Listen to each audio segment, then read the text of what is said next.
ده؟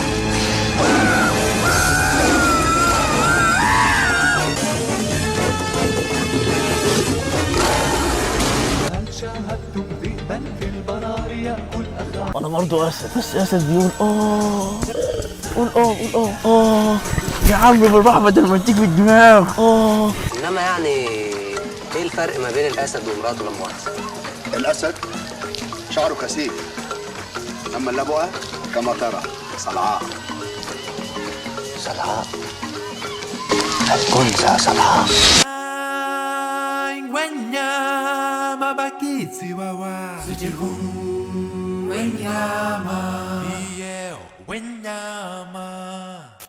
الاسد ده حيوان غريب، اول حيوان على السلسله الغذائيه في بيت، يعني ملوش مفترسين. اتعمل له افلام ياما من اول سيمبا لحد فيلم الفنان هاني رمزي والفور كاتس. في دراسه بتقول ان الاسود توغلت في كل شبر في الكره الارضيه في يوم ما، وبيقولوا ان الاسود عايشه على كوكب الارض من 2.5 مليون سنه تقريبا، من ايام العصر البليسيوني الاول تقريبا. ماشي مش مهم، عشان ما نطولش في الفيديو ده هقول لك على 100 حقيقه تقريبا عن الاسود. روح بقى اعمل لايك وانا هنزل بالتتر عشان هقول لك.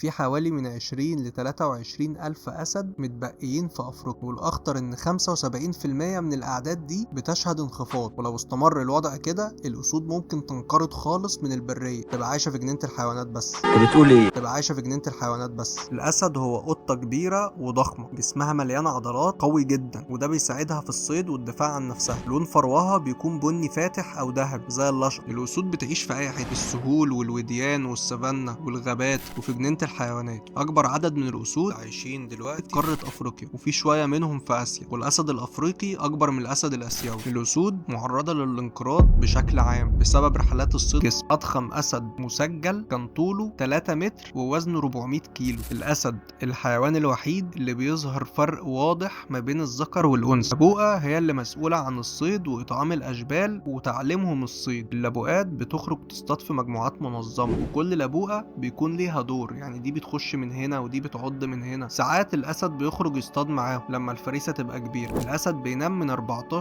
بينام من 16 ل 20 ساعه في اليوم، يعني بيصحى له 4 ساعات تقريبا، يتمشى في حدود مملكته ويدور على اي حاجه يصطادها. حدوده 90% من الاكل اللي القطيع بياكله. اللبوقات لما بيصطادوا ما بياكلوش. الاسود الذكور اللي في القطيع بياكلوا الاول، واللي بيفضل بياكلوه الاناث، والباقي بياكلوه الاشبال. روح بقى اعمل سبسكرايب كده، ولو ما عملتش اعمل يلا عشان تشوف الفيديوهات الجايه. اعمل لايك وسبسكرايب، اعمل الاتنين، اعمل لايك واعمل شير واعمل شاي وتعالى روح. اللبوقه بتولد في المره ما بين شبل واربع اشبال. بتولد الاشبال ببقع على جلدها عشان تعرف تستخبى لو حصل اي هجوم على القطيع، والبقعه دي بتروح بعد 3 شهور. الشبل ممكن يرضع من اي لبوقه في القطيع، يعني مش لازم من امه الجينيه. سرعه الاسد تقدر ب 65 كيلو في الساعه، بس ما بيقدرش يجري المسافات طويله عشان قلبه صغير. الاسود زي القطط بتشوف بالليل كويس وبينشطوا في وقت الفجر. صوت الاسد بيتسمى زئير، وممكن تسمعه على بعد 8 كيلو متر. الاسد هو رمز القوه والسيطره في كل دول العالم، وهو طبعا ملك الغابه. الاسد بيعيش من 10 ل 15 سنه، ده لو اتساب عايش ومحصلش هجوم عليه من تحالف ذكور مطروده من القطيع بتاعها وبتدور على اي قطيع يركبوه. الاسد يقدر يصطاد حيوان اكبر منه ب3 اضعاف زي الحمار الوحشي والزرافه. بياكل 7 كيلو لحمه يوميا، وممكن ياكل 40 كيلو في وجبه واحده. حمض معدته بيدوب العظم. الاسد بيحب ياكل الكبده والقلب في الاول عشان فيهم اعلى قيمه غذائيه. غذائه الرئيسي اللحمه، ونادر جدا لما ياكل خضار عشان يعالج معدته. لو مفيش صيد الاسد بيقدر يستحمل الجوع لمده 5 ايام 5